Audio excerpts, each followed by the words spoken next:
So students, we started chapter hydrogen. Okay, और कल हमने इंट्रोडक्शन करी थी हाइड्रोजन चैप्टर की, और हाइड्रोजन की सिमिलैरिटीज देखी थी हमने अल्कली मेटल्स के साथ और अल्कालाइन अर्थ और हैलोजेंस के साथ। ओके, हैलोजेंस ग्रुप 17 वाले एलिमेंट्स को बोलते हैं और alkaline alkali earth metal group 1 वालों को बोलते हैं ना। तो इन दोनों के साथ सिमिलैरिटी चेक करी थी हमने हाइड्रोजन की। तो हमें कंक्लूजन हमने ये निकाली थी कि hydrogen is a rogue metal, मतलब ये कुछ प्रॉपर्टीज में अल्कली मेटल्स को रिजेंबल करता है, कुछ में हैलोजेंस को रिजेंबल करता है और कुछ में दोनों को ही रिजेंबल नहीं करता। Okay, clear. तो ये हमने किया था कल, और आज हम करेंगे आगे प्रेपरेशन ऑफ हाइड्रोजन। हाइड्रोजन की प्रेपरेशन कैसे कर सकते हो, जैसे मैंने आपको ये भी बताया था कल की hydrogen is a very very good fuel. ठीक है, एक अच्छा फ्यूल है, हाई क्लोरिफिक वैल्यू है होती है इसकी, हाइड्रोजन की एनर्जी बहुत ज्यादा प्रोड्यूस करता है। ऊपर से जब ये बर्न होता है तो बर्न होने के बाद बनाता भी क्या है, water. Water as a by product बनना, इट मींस ये एक एनवायरमेंट फ्रेंडली फ्यूल की तरह यूज किया जा सकता है, और इन फ्यूचर होगा भी। देख लेना, आज से 10-15 साल आप भी यही हो, मैं भी यही हूँ। ठीक है, अगर भगवान ने चाहा तो फिर आप देखोगे कि hydrogen as a fuel use होगा। तो हाइड्रोजन को प्रिपेयर कैसे किया जा सकता है, उसकी बात हो रही है। सबसे पहले जो लेबोरेटरी में आप मेथड आराम से करवा सकते हो उसकी बात कर लेते हैं प्रेपरेशन की। तो फर्स्ट मेथड है for preparation of hydrogen is, ये आप 10th से ही पढ़ते आ रहे हो, active metals react with dilute acids. Active metal कौन से, जो हाइड्रोजन से ज्यादा रिएक्टिव हो। React with dilute acids to give metal salt and hydrogen gas. जैसे ये एक्टिविटी हम करते थे जिंक प्लस H2SO4। जब आप H2SO4 सोल्यूशन में जिंक का टुकड़ा डालोगे तो आपके पास हाइड्रोजन गैस आपको बनती हुई दिखेगी, जैसे ये रहा। ये पिक मैंने ऐड करी हुई है। Okay, clear. एक ये तरीका हो गया हाइड्रोजन बनाने का। ओके, उसके बाद रिएक्टिव मेटल, बट सारे के सारे नहीं, कुछ एक ही reactive metals react with alkali solution. Alkali solution क्या होती हैं, soluble bases are called as the alkalis. Okay, reactive metals react with alkali solutions to give salt and hydrogen gas। बस जैसे एसिड्स के केस में होता है वैसे ही, बस इसके केस में जो सॉल्ट बनता है उसका जो एनायन होता है वो ऑक्सी वाला होता है। ऑक्सी वाला मतलब क्या बना, समझ नहीं आया होगा शायद आपको। जैसे जिंक और sodium hydroxide is giving sodium zincate plus hydrogen. और ये जो सोडियम जिंकेट है इसमें कटायन कौन है, Na पॉजिटिव आयन, और एनायन कौन सा है, जिंकेट आयन, ये वाला। इसमें ऑक्सी वाला एनायन होता है, मतलब ऐसा एनायन होता है जिसमें ऑक्सीजन इन्वॉल्व होती है। ओके, सिमिलरली बेरिलियम जो है वो सोडियम के साथ जब रिएक्ट कर रहा है तो सोडियम बेरिलेट बना रहा है और साथ में हाइड्रोजन गैस बना रहा है। सिमिलरली एल्यूमिनियम जब पोटेशियम हाइड्रोक्साइड या सोडियम हाइड्रोक्साइड के साथ रिएक्ट करता है in the presence of water, there is production of salt which is oxy salt, क्योंकि इसका एनायन ऑक्सी वाला होता है, एंड हाइड्रोजन गैस। ठीक, इसको येनोज मेथड भी कहते हैं, ये मिलिट्री में यूज किया जाता है। ठीक है, क्योंकि हाइड्रोजन एक एक्सप्लोसिव भी हो सकता है ना, क्लियर। और यही वाला जो रिएक्शन है ये ड्रेनेक्स में भी यूज किया जाता है। ड्रेनेक्स क्या होती है, ड्रेन क्लीनर। जैसे मान लो आपकी किचन का सिंक है, उसमें आगे क्लॉगिंग हो जाती है ना, ओके, वो उसके आगे कुछ अटक जाता है तो होता क्या है, तो ओवरफ्लो होना शुरू हो जाता है वाटर सिंक से। तो उसको साफ करने के लिए, इस ब्लॉकेज को रिमूव करने के लिए आप ड्रेनेक्स डालते हो। ड्रेनेक्स में इन दोनों का मिक्सचर होता है। ठीक, जैसे ही वो वाटर में डाल के मिक्स किया जाता है और यहाँ पे थ्रो किया जाता है तो हाइड्रोजन प्रोड्यूस होती है अंडर हाई प्रेशर, जिसकी वजह से ये जो ब्लॉकेज है वो खुल जाती है। ड्रेन की जो ब्लॉकेज है वो प्रॉपरली रिमूव हो जाती है। ये वाला प्रिंसिपल यूज होता है केमिस्ट्री इन एवरीडे लाइफ में। ओके, उसके बाद एक और तरीका हो सकता है by action of water on active metals. Water का रिएक्शन भी एक्टिव मेटल्स के साथ जो है वो हाइड्रोजन को प्रोड्यूस कर सकता है। अगर तो आपके पास मेटल बहुत ही ज्यादा रिएक्टिव है तो वो तो कोल्ड वाटर के साथ ही रिएक्ट करके बेस और हाइड्रोजन गैस बना देते हैं। ओके, अगर आपके पास मॉडरेट रिएक्टिविटी वाले मेटल्स हैं, जो इन बिटवीन, आपको पता है मॉडरेट रिएक्टिविटी, ना ज्यादा रिएक्टिविटी ना कम रिएक्टिविटी, तो वो हॉट वाटर के साथ रिएक्ट करके अपना हाइड्रोक्साइड और हाइड्रोजन गैस बनाते हैं। ठीक है, इनके लिए रिएक्शन आप लिख सकती हो। जैसे जिंक के लिए अगर मैं लिखूं तो क्या बनेगी, zinc will react with, wait a minute, zinc will react with water to give zinc hydroxide and hydrogen gas. इसको बैलेंस आप कर लेना, ये कर दूं, चलो मैं ही कर देता हूँ ये। ठीक, तो आपके पास ऐसे हो जाता है, बट इसमें जो आपको वाटर है वो हीट करना पड़ेगा आपको, कोल्ड वाटर के साथ रिएक्शन नहीं होगी, हॉट वाटर के साथ रिएक्शन होगी।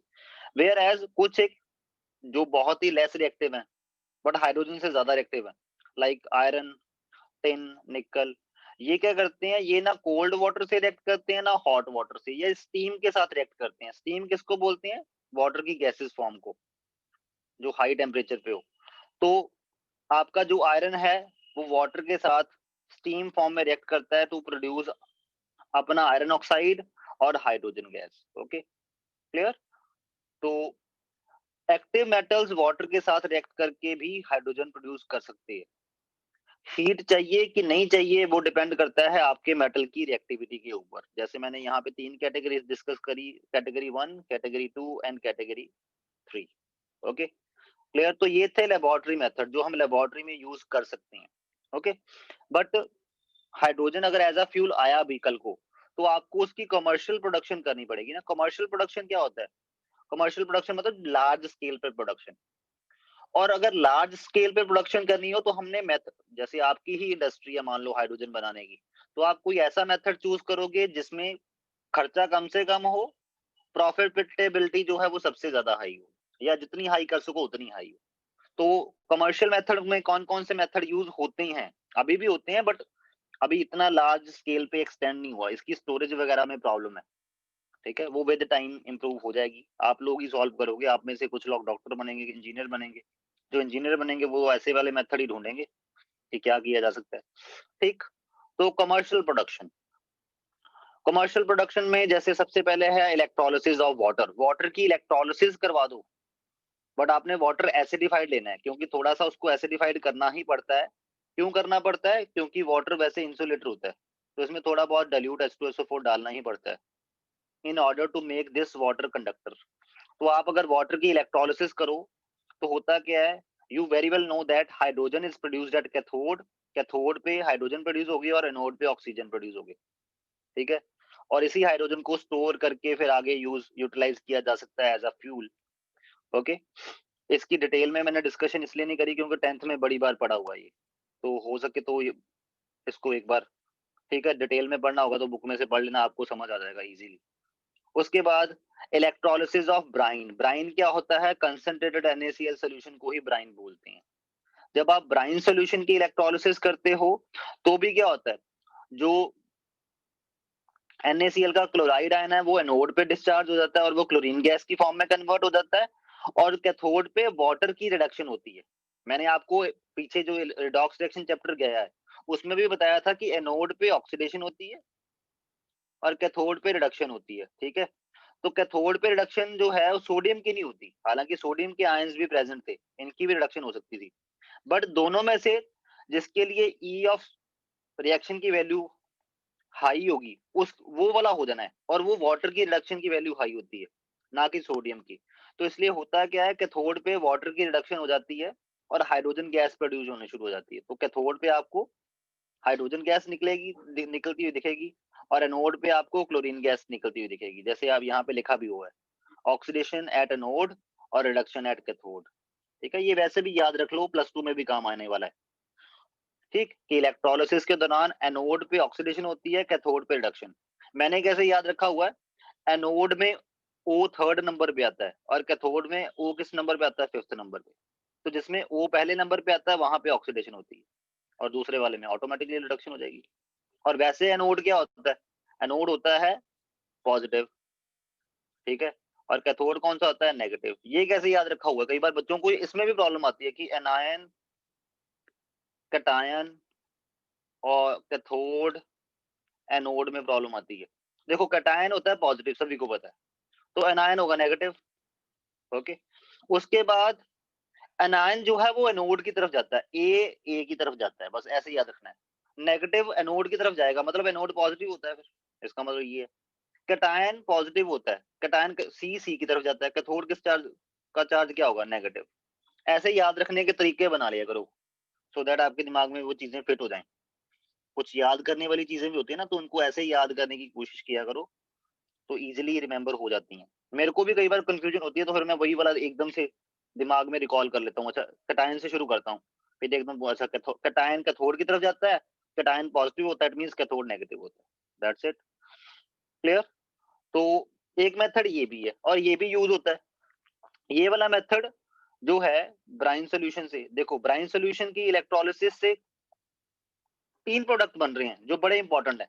एक तो बन रही है क्लोरीन गैस जो कि ब्लीचिंग एजेंट का काम करती है। एक बन रही है हाइड्रोजन गैस जो कि फ्यूल है। ये जो सोल्यूशन है इसमें सोडियम हाइड्रोक्साइड बच जाता है। इसको भी हमने 10th में किया हुआ है। इसमें सोडियम हाइड्रोक्साइड बच जाता है। सोडियम हाइड्रोक्साइड बचने का मतलब क्या है? एक स्ट्रॉन्ग बेस होता है सोडियम हाइड्रोक्साइड। ये भी कई इंडस्ट्रीज में यूज होता है। तो ये वाला मेथड भी आज भी इंडस्ट्री में अप्लाई होता है। वो बात अलग है कि हाइड्रोजन को अभी कमर्शियल स्केल पे जैसे जेट्स वगैरह में यूज होता है ये एज अ फ्यूल, और साथ में क्या बोलते हैं रॉकेट्स में फ्यूल की तरह यूज होता है। हालांकि गाड़ियों वगैरह में नहीं अभी आया, वो भी आ जाएगा धीरे धीरे।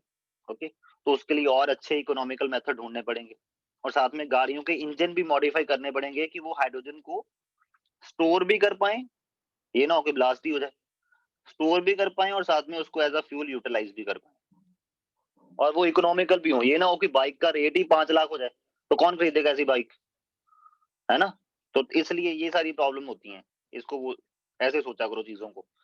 अब आपके पास थर्ड पॉइंट, थर्ड जो इंडस्ट्री वैसे यूज होता है कमर्शियल लेवल पे, reaction, reaction of steam with hydrocarbon. Steam और हाइड्रोकार्बन, हाइड्रोकार्बन आप जानते हो एल्कीन्स, एल्कीन्स एंड अल्काइंस, ये सारे हाइड्रोकार्बन्स की ही टाइप हैं जिनमें कार्बन और हाइड्रोजन होता है सिर्फ। तो स्टीम और हाइड्रोकार्बन की रिएक्शन से भी आपके पास क्या बनता है? Carbon monoxide and hydrogen gas. और कार्बन मोनोऑक्साइड गैस और हाइड्रोजन गैस, इस मिक्सचर को हम वाटर गैस भी बोलते हैं। whenever there is mixture of carbon monoxide and hydrogen gas, it is collectively called as the water gas।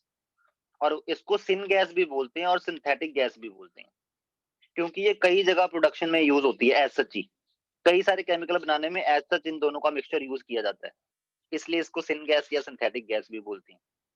Okay, तो इसमें भी देखो हाइड्रोजन प्रोड्यूस हो रहा है ना, जैसे मेथेन, ये एक हाइड्रोकार्बन है। जब ये स्टीम के साथ रिएक्ट कर रहा है, it is producing carbon monoxide and hydrogen gas. Okay, और कैटलिस्ट निकल यूज करना पड़ेगा, और साथ में 1270 केल्विन टेम्परेचर देना पड़ेगा। कई बार ये बड़े बार क्वेश्चन आया, what is the meaning of water gas या what is meaning of syngas, तो आपको ये पता होना चाहिए। इन दोनों के मिक्सचर को ही सिन गैस बोलते हैं, या वाटर गैस बोलते हैं, या सिंथेटिक गैस बोलते हैं। ओके, उसके बाद कोल गैसिफिकेशन, ये भी बड़ा इंपॉर्टेंट है। कोल गैसिफिकेशन, इसमें भी वाटर गैस ही बनती है। ठीक है, कोल गैसिफिकेशन में क्या होता है? कोक मतलब कार्बन को, कार्बन या कोल भी हो सकता है ये, क्योंकि कोल में भी कार्बन ही होता है, रिएक्ट विद स्टीम, वाटर की गैसेस फॉर्म मतलब steam, at 1270 Kelvin and produce carbon monoxide and hydrogen gas. It is called as the water gas ना collectively. Okay, clear? उसके बाद more hydrogen can be produced by reaction of carbon monoxide produced with water. ठीक, ये जो carbon monoxide बन रहा है इसकी हेल्प से आप वाटर में से भी हाइड्रोजन एक्सट्रैक्ट करवा सकते हो, क्योंकि कार्बन मोनोऑक्साइड जो है वो एक good oxidising agent, reducing agent होता है। It is a good reducing agent, क्योंकि इसमें कार्बन +2 स्टेट में है, अभी भी इसमें +4 स्टेट में जाने की टेंडेंसी है। It is a good reducing agent, यहाँ पे साथ में मेंशन कर देता हूँ, carbon monoxide is good reducing agent. Okay, जिसकी वजह से क्या करता है, ये वाटर को रिड्यूस कर देता है, और उसका हाइड्रोजन उसमें से ऑक्सीजन निकाल लेता है, और हाइड्रोजन जो है वो अकेला रह जाता है। मतलब कार्बन मोनोऑक्साइड जो ये है, ठीक, ये जो वाटर गैस में कार्बन मोनोऑक्साइड है, इसको फर्दर वाटर में से हाइड्रोजन एक्सट्रैक्ट करने के लिए यूज किया जा सकता है। और इस फिनोमिना को, जिसमें कार्बन मोनोऑक्साइड को फर्दर वाटर में से हाइड्रोजन एक्सट्रैक्ट करने के लिए यूज किया जाता है, इसको बोलते हैं water gas shift reaction. It is called as the water gas shift reaction. ठीक, this carbon dioxide produced removed by using sodium arsenide solution by scrubbing. Scrubbing का मतलब तो आप जानते ही हो, फेस पे किसी चीज को रब करना। सिमिलरली सरफेस के ऊपर इस वाले सोडियम आर्सेनाइड सॉल्यूशन को यूज किया जाता है, जिसकी वजह से सारी की सारी कार्बन डाइऑक्साइड जो प्रोड्यूस होती है रिएक्शन के दौरान, वो एब्जॉर्ब हो जाती है। ठीक है, और उसको रिमूव करवा लिया जाता है। अब आप बोलोगे कि सर इसको रिमूव करवाना जरूरी क्यों है? क्योंकि अदरवाइज इक्विलिब्रियम सेट हो जाएगा तो रिएक्शन बैकवर्ड भी शिफ्ट मार सकता है। ठीक है, तो आपकी हाइड्रोजन की एफिशिएंसी जो है, हाइड्रोजन बनने का जो प्रोसेस है, हाइड्रोजन की जो यील्ड है वो कम हो जाएगी इससे। तो इसलिए आपको प्रोडक्ट रिमूव करता रहना पड़ेगा ये वाला कार्बन डाइऑक्साइड। ठीक, और दूसरा फायदा ये है वाटर गैस शिफ्ट रिएक्शन का कि कार्बन मोनोऑक्साइड जो गैस है इसको वैसे एटमॉस्फेयर में छोड़ोगे तो ये पॉइजनस होती है। Carbon monoxide is very very poisonous gas, ठीक है, इवन डेडली भी हो सकती है, क्योंकि कार्बन मोनोऑक्साइड हीमोग्लोबिन के साथ बड़ी स्ट्रांगली बाइंड हो जाता है। ये बायो का पॉइंट बता रहा हूँ, याद रखना। हीमोग्लोबिन के साथ बिल्कुल टाइटली बाइंड हो जाती है ये कार्बन मोनोऑक्साइड, और हीमोग्लोबिन को छोड़ती ही नहीं है। मतलब जितनी टाइटली ऑक्सीजन बाइंड होता है हीमोग्लोबिन के साथ, उससे 300 टाइम्स ज्यादा स्ट्रांगली बाइंड होती है कार्बन मोनोऑक्साइड। तो एक बार अगर आपकी बॉडी का सारा हीमोग्लोबिन कार्बन मोनोऑक्साइड के साथ बाइंड हो गया, तो आपकी बॉडी में ऑक्सीजन की स्टारवेशन हो जाएगी, क्योंकि ऑक्सीजन को कैरी करने वाला कोई बचेगा ही नहीं। आपके लंग्स में ऑक्सीजन तो जाएगी, आप सांस लोगे तो मान लो ऑक्सीजन तो जाएगी, बट कार्बन मोनोऑक्साइड छोड़ेगी नहीं ना उसको, हीमोग्लोबिन को। तो हीमोग्लोबिन कैरी कैसे करेगा उस ऑक्सीजन को लंग्स से डिफरेंट पार्ट्स ऑफ बॉडी तक। इसलिए carbon monoxide is a very poisonous gas. हाँ, वो हो सकता है कि आप एक्सेस ऑफ ऑक्सीजन, जैसे वो वेंटिलेटर पे डाल दो उस पेशेंट को जिसने मान लो कार्बन मोनोऑक्साइड इनहेल कर रखी है, उससे क्या होगा, उससे एक्सेस ऑफ ऑक्सीजन की प्रेजेंस में हीमोग्लोबिन जो है वो कार्बन मोनोऑक्साइड छोड़ेगा, और तब जाके ऑक्सीजन के साथ बाइंड होना दोबारा शुरू करेगा। ओके, तो चलो, मतलब कार्बन मोनोऑक्साइड को रिमूव करना वैसे भी अच्छा ही है हमारे लिए, और उसके साथ उसकी हेल्प से अगर और हाइड्रोजन बन जाए तो सोने पे सुहागा। ये तो आम के आम गुठलियों के दाम वाली बात हो गई। ठीक, तो इसलिए ये एक मेथड है to produce hydrogen gas. It is also called as the Bosch process. ये जितने भी नेम रिएक्शन है ये कई बार एज सच भी आ जाते हैं कि what is Bosch process, what is water gas. तो इसलिए ये वाली चीजें आपने अपने दिमाग में लेके चलनी है। उसके बाद thermal cracking of natural gas. Natural gas में क्या होता है, मीथेन। सीएनजी सुना है ना, सीएनजी वाले ऑटो आते हैं, compressed natural gas. Natural gas का मेन कॉन्स्टिट्यूएंट होता है मीथेन। ठीक, जो मीथेन है उसकी थर्मल क्रैकिंग, थर्मल का मतलब टेम्परेचर, क्रैकिंग का मतलब तोड़ना। मीथेन को अगर थर्मली तोड़ दो इन दी प्रेजेंस ऑफ कैटलिस्ट, ठीक है, तो होगा क्या, कार्बन और उसका हाइड्रोजन अलग हो जाएगा। ठीक है, तो ऐसे भी हाइड्रोजन को प्रोड्यूस कर सकते हो by using methane. Okay, next है लेन्स प्रोसेस। जैसे मैंने बोला नेम रिएक्शन इंपॉर्टेंट है, तो बस याद रखना लेन्स प्रोसेस।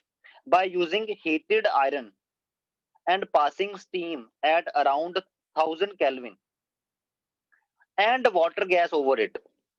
ठीक है, आपने एक आयरन को हीट करना है, आयरन रॉड को हीट करना है, उसके ऊपर से स्टीम पास करवानी है, और साथ में अगर वाटर गैस हो जाए, मतलब हाइड्रोजन और कार्बन मोनोऑक्साइड का मिक्सचर भी पास हो जाए, तो और सोने पे सुहागा।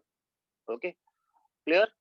तो इसमें होगा क्या, आयरन जो है वो स्टीम के साथ रिएक्ट करेगा, अपना ऑक्साइड बना लेगा, और साथ में hydrogen as a product release करेगा। ये जो आयरन ऑक्साइड बनता है, ठीक, इसको आप दोबारा आयरन में कन्वर्ट कर पाओगे अगर आपने वाटर गैस डाली हुई है, जिससे आपका आयरन जो है वेस्टेज कम होगी ना, अदरवाइज ये तो वेस्ट हो जाता। बट इसको दोबारा से आयरन में कन्वर्ट करने का तरीका है, क्या तरीका है, आयरन ऑक्साइड कार्बन मोनोऑक्साइड जो कि आपको वाटर गैस से मिलेगी की प्रेजेंस में क्या होता है, आयरन में दोबारा कन्वर्ट हो जाता है, तो दोबारा यूज किया जा सकता है उसको फर्दर, और वाटर के मॉलिक्यूल्स के साथ रिएक्ट करवा के और हाइड्रोजन बनाई जा सकती है। Okay, similarly iron oxide hydrogen के साथ भी रिएक्ट कर जाता है, बट हम इसको प्रेफर नहीं करेंगे, नहीं तो हमारी हाइड्रोजन यूज हो रही है। ठीक है, हम ये प्रेफर करेंगे कि कार्बन मोनोऑक्साइड जो कि पोल्यूटेंट गैस है, जो पोल्यूटेंट गैस है, उसको ही यूटिलाइज करके इसकी रीजनरेशन करी जाए, और साथ में कार्बन डाइऑक्साइड बनाया जाए जो कि लेस पोल्यूटिंग है। Even it is not a pollutant, क्योंकि ये जरूरी भी चाहिए, वो बात अलग है। एक्सेस में अगर कार्बन डाइऑक्साइड हो जाए वो खतरनाक है हमारे लिए। ओके, तो आपके पास ये वाला जो है, और साथ में आयरन ऑक्साइड से दोबारा आयरन जनरेट करने के लिए हाइड्रोजन भी हेल्प कर सकता है ऐसे। ठीक, उसके बाद ये थे आपके पास इंडस्ट्रियल मेथड या commercial method of preparation of hydrogen. अब हमारा जो नेक्स्ट टॉपिक है that is properties of di hydrogen, H2 gas की प्रॉपर्टीज। H2 गैस, इसको वैसे लिक्विफाई भी किया जा सकता है under high pressure and low temperature. ठीक है, तो H2 की प्रॉपर्टीज डिस्कस करने वाले हैं अब। Next, properties of di hydrogen. अब डाई हाइड्रोजन की प्रॉपर्टीज की डिस्कशन करते हैं। इसकी प्रॉपर्टीज को डिस्कस करने से पहले एक पॉइंट मैं आपको क्लैरिफाई कर दूं कि हाइड्रोजन हाइड्रोजन का ये जो सिंगल बॉन्ड है, it is very very strong, ये बहुत तोड़ना मुश्किल होता है। ठीक है, हाइड्रोजन के एक मोल को डिसोसिएट करने, मतलब हाइड्रोजन को 95.5% डिसोसिएट करने के लिए उसके एटम्स में आपको 5000 केल्विन टेम्परेचर तक हीट करना पड़ता है हाइड्रोजन को। तो इससे इंडिकेट हो रहा है कि hydrogen hydrogen bond enthalpy is very very high, that is 435.88 kilojoule पर मोल। अगर एक मोल को ब्रेक करना है तो आपको इतनी किलोजूल एनर्जी देनी पड़ेगी। हाईएस्ट फॉर सिंगल बॉन्ड, किसी सिंगल बॉन्ड में सबसे हाईएस्ट स्ट्रेंथ होती है हाइड्रोजन हाइड्रोजन सिंगल बॉन्ड की। डबल ट्रिपल तो ऑब्वियस है ज्यादा स्ट्रांग ही होते होंगे, बट सिंगल बॉन्ड में hydrogen hydrogen single bond is the having highest strength. So that's why hydrogen के जितने भी रिएक्शन होते हैं वो हाई टेम्परेचर पे ही होते हैं, क्योंकि टेम्परेचर की वजह से ही ये थोड़ा टूटेगा ना। हाँ, ये हो सकता है कि अगर आप थोड़ा बहुत कैटलिस्ट डाल दो तो कैटलिस्ट डालने से इसकी ब्रेकिंग थोड़ी इजी हो जाए, तो थोड़ा लो टेम्परेचर पे टूट जाए, बट थोड़ी बहुत हीट तो देनी ही पड़ेगी, टेम्परेचर थोड़ा देना ही पड़ेगा। इसीलिए most of the reaction of hydrogen occur at high temperature. अब इसकी प्रॉपर्टीज डिस्कशन करते हैं। इसको बॉक्स में रख लेते हैं, ये वाले तो एक्स्ट्रा पॉइंट है ना, ये वाले जो पॉइंट है तो ओहो बॉक्स अच्छा नहीं बना। चलो एक मिनट रुको, अब ठीक है। Colourless, tasteless and odourless gas. ना तो इसका कोई कलर है, ना टेस्ट है, ना ऑर्डर है, तो ये भी खतरनाक चीज है। इसको एज अ फ्यूल यूज करना डिफिकल्ट हो सकता है। जैसे आपको पता ही होगा कि एलपीजी की भी वैसे अपनी स्मेल नहीं होती, बट उसमें स्मेल वाला मरकैप्टेन, पता नहीं उसका मरकैप्टेन ही होता है, हाँ मरकैप्टेन डाला जाता है। क्यों? क्योंकि अगर वो लीक हो तो आपको पता तो लग जाए, अदरवाइज तो नहीं तो धमाके ही होने हैं लोगों के घरों में, लीक होगी पता भी नहीं लगेगा। ठीक है, सिमिलरली हाइड्रोजन के साथ भी सेम ही केस है, ये भी कलरलेस, टेस्टलेस और ऑर्डरलेस गैस है। इसीलिए इसको अभी क्या बोल सकते हो, कमर्शियली नहीं, हाउस होल्ड आइटम्स में एज अ फ्यूल यूज करने में थोड़ी ये परेशानी का कारण एक ये भी है। ओके, वो तो चलो हम इसमें भी कुछ ऐड कर देंगे स्मेल वाला, जिससे अगर लीक हो तो पता लग जाए। उसके बाद न्यूट्रल टू लिटमस, ये लिटमस के लिए न्यूट्रल हो, मतलब ना एसिड है ना बेस है, न्यूट्रल है। ओके, कंबस्टन, जब ये कंबस्ट होती है तो ये वाटर प्रोड्यूस करती है और साथ में एनर्जी प्रोड्यूस करती है। ठीक है, तभी तो इसको क्लीन फ्यूल बोला गया, hydrogen is a clean fuel. Reaction with metals, metals के साथ reaction shows -1 oxidation state and forms ionic hydrides. ये -1 ऑक्सीडेशन स्टेट शो करता है और आयनिक हाइड्राइड बनाता है। मतलब जब मेटल के साथ हाइड्रोजन रिएक्ट करता है तो ये सोडियम हाइड्राइड बनाता है, मतलब मेटल हाइड्राइड बनाता है। और हाइड्राइड, उसको हाइड्राइड बोलते ही इसलिए है क्योंकि उसमें हाइड्रोजन -1 स्टेट में है। आपको पता है ना, एनायंस की एंडिंग या तो आइड से होती है या तो एट से होती है। जितने भी एनायन होंगे या तो वो आइड से एंड होते हैं या एट से एंड होते हैं। तो इसलिए जितने भी मेटल के हाइड्रोजन के साथ कंपाउंड है उनको हाइड्राइड बोला जाता है, क्योंकि उनमें हाइड्रोजन -1 स्टेट में होता है। Reaction with non metals, non metals के साथ हाइड्रोजन +1 स्टेट शो करता है, ये हमने रिडॉक्स में भी पढ़ा है। शोज +1, फॉर्म्स मॉलिक्यूलर हाइड्राइड और कोवलेंट हाइड्राइड। इसमें जो हाइड्राइड बनेंगे वो आयनिक नहीं बनेंगे, वो कोवलेंट होंगे। कोवलेंट में पोलर कोवलेंट भी हो सकते हैं, नॉन पोलर भी हो सकती हैं, अगर इलेक्ट्रोनाइट्रोजन डिफरेंस ना के बराबर हो। ठीक, तो जैसे हाइड्रोजन का ऑक्साइड आपको पता ही है क्या है, वाटर। ओके, सिमिलरली हाइड्रोजन के हैलाइड्स भी बन सकते हैं bye reacting it with the halogens. यहाँ पे एक्स क्या डेजिग्नेट कर रहा है, एक्स डेजिग्नेट कर रहा है हैलोजेंस। ये फ्लोरीन हो सकता है, क्लोरीन हो सकता है, ब्रोमीन हो सकता है, आयोडीन हो सकता है। ओके, तो हाइड्रोजन जब हैलाइड्स के साथ रिएक्ट करता है तो हाइड्रोजन हैलाइड एसिड बनाता है, HX एसिड होता है ना, जैसे HCl, HF, ये एसिड होते हैं। Reactivity of halogens toward hydrogen, इनमें से कौन सा हैलोजन ज्यादा रिएक्टिव है, कौन सा कम रिएक्टिव है toward hydrogen? F2 is most reactive and I2 is the least reactive toward hydrogen. इसलिए हाइड्रोजन की F2 के साथ रिएक्शन तो नॉर्मल डार्क कंडीशन में वैसे ही हो जाती है without giving any energy. Okay, whereas hydrogen की क्लोरीन के साथ रिएक्शन करवानी हो तो you have to heat it and also provide sunlight.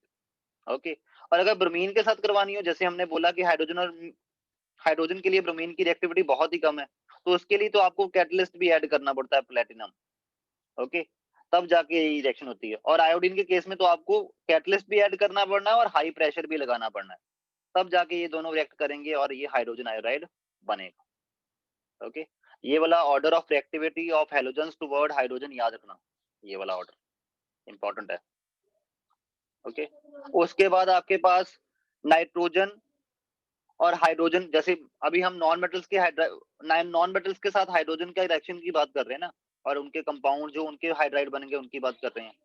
तो आपके पास नाइट्रोजन और हाइड्रोजन जो है वो क्या बनाते हैं, वो अमोनिया बनाते हैं, और इसको क्या बोलते हैं, इसको बोलते हैं हेबर्ट्स प्रोसेस। हेबर्ट्स प्रोसेस। उसके बाद हाइड्रोजन सल्फर के साथ रिएक्ट करता है तो हाइड्रोजन सल्फाइड बनाता है। उसके बाद कार्बन हाइड्रोजन के साथ रिएक्ट करता है तो आपको पता है हाइड्रोकार्बन बन जाएंगे, जैसे ये मीथेन बन रहा है, यहाँ पे 1:2 में है कार्बन।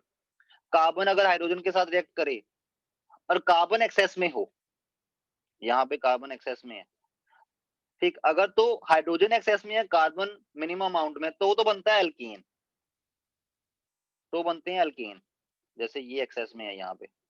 ओके, अगर कार्बन एक्सेस में हो और हाइड्रोजन कम हो, तब आपके पास बनते हैं अनसैचुरेटेड हाइड्रोकार्बन, तब आपके पास एल्कीन भी बन सकते हैं, एल्काइंस भी बन सकते हैं। जैसे यहाँ पे मैंने एल्काइन बना के दिखाया हुआ है, 2 कार्बन एक हाइड्रोजन के साथ रिएक्ट करेंगे एंड दे आर फॉर्मिंग, ये क्या है, एथाइन, जो कि एक एल्काइन की कैटेगरी को बिलोंग करता है।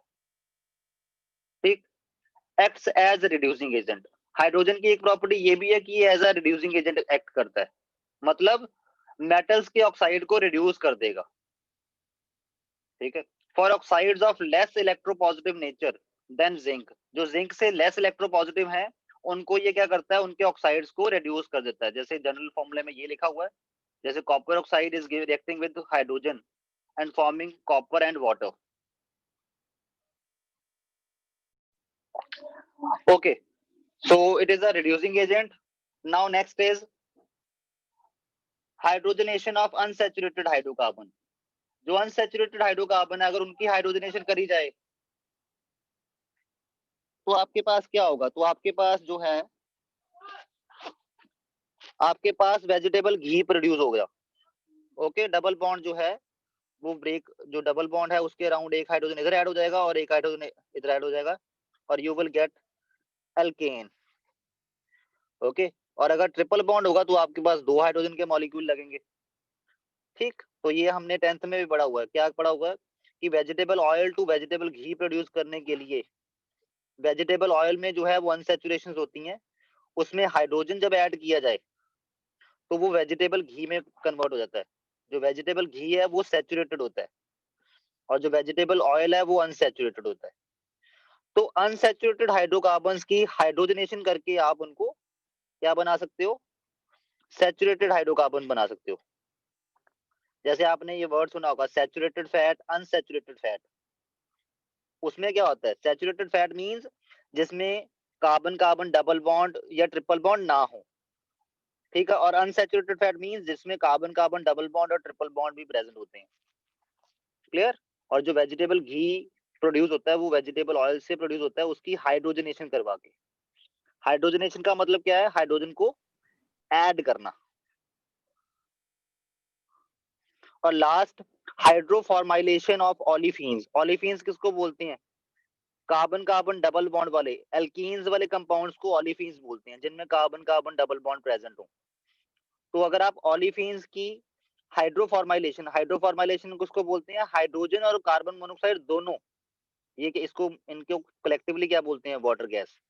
इन दोनों को कलेक्टिवली यूज करके ओलिफिन में ऐड करने से क्या होता है, जो आपका डबल बॉन्ड है वो एक तो सैचुरेट हो जाता है, मतलब यहाँ पे डबल बॉन्ड टूट जाएगा, और साथ में जो टर्मिनल वाला कार्बन है वो क्या होगा, वो एल्डिहाइड ग्रुप में कन्वर्ट हो जाता है, CHO ग्रुप में कन्वर्ट हो जाता है। ठीक है, और इस रिएक्शन को बोलते हैं हाइड्रोफॉर्माइलेशन ऑफ ओलिफिन्स। ठीक, इसमें आप एल्डिहाइड प्रोड्यूस कर रहे हो फ्रॉम दी ओलिफिन्स।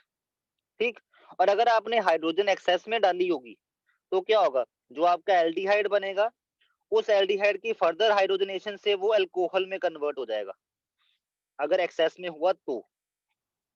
अगर एक्सेस में हुआ, क्योंकि रिएक्शन में आपने क्या करना है, इसमें रिएक्शन में आपने क्या करना है, ओलिफिन लेना है, ओलिफिन के ऊपर आपने ये वाली वाटर गैस डाल देनी है। अगर इस वाटर गैस में हाइड्रोजन एक्सेस में हुआ तो ये चांसेस हैं कि जैसे ही एल्डिहाइड बनेगा उसकी फर्दर हाइड्रोजनेशन से आपका अल्कोहल में वो कन्वर्ट हो जाएगा। क्लियर। तो ये कुछ एक प्रॉपर्टीज थी हाइड्रोजन की।